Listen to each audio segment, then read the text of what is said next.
என் மகன், மருமகள், பேரன் மூவரும் 8 ஆண்டுகளுக்கு முன்பாக ஆஸ்திரேலியா சென்று அங்கே குடியேறினார். எனது மகனும் மருமகளும் பணியாற்றி வந்தார்கள் அலுவலகத்தில்.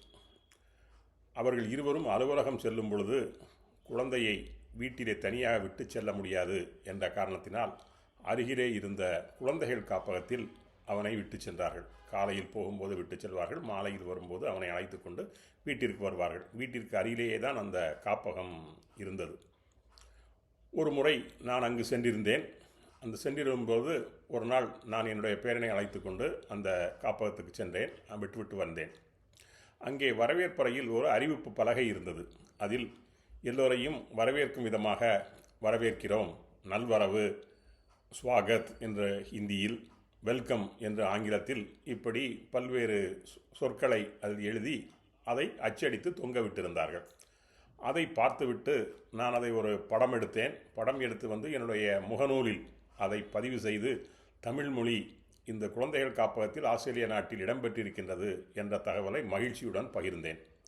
அதை பார்த்த என்னுடைய மலையாள நாட்டு நண்பர் ஒருவர், அங்கு தமிழ் இருக்கிறது, இந்தி இருக்கிறது, ஆங்கிலம் இருக்கிறது, இன்னும் பிற மொழிகள் இருக்கின்றன என்று சொல்கின்றீர்கள், மலையாளம் அங்கு இடம்பெறவில்லையா? அங்கு மலையாளிகள் இருக்கத்தானே செய்வார்கள் என்று ஒரு கேள்வியை என்னிடம் எழுப்பினார்.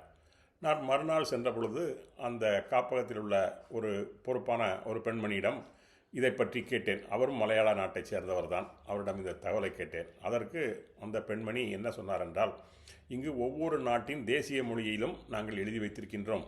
இந்தியாவின் சார்பாக, இந்தியாவிற்காக, இந்தியர்களுக்காக இந்தியில் எழுதியிருக்கின்றோம். இங்கு நிறைய மக்கள், இலங்கை மக்கள் இங்கு இருக்கின்றார்கள், தமிழ் பேசுகின்ற இலங்கை தமிழர்கள் இருக்கின்றார்கள்.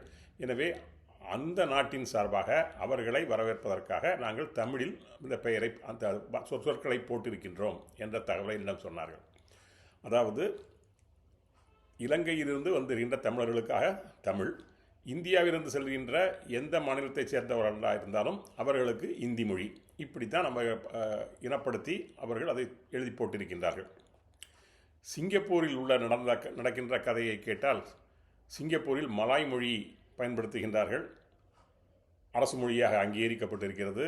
தமிழ் இருக்கிறது, சீன மொழி இருக்கிறது, வேறு இந்தி மொழியெல்லாம் இல்லை. எனவே இந்தி பேசுகின்ற மக்கள் அங்கிருக்கின்ற அரசாங்கத்திடம் இந்தியையும் நீங்கள் சேர்க்க வேண்டும் என்று சொல்லும் பொழுது அவர்கள், நாங்கள் இந்தியாவிலிருந்து தமிழுக்கு நாங்கள் அங்கீகாரம் கொடுத்திருக்கின்றோம்.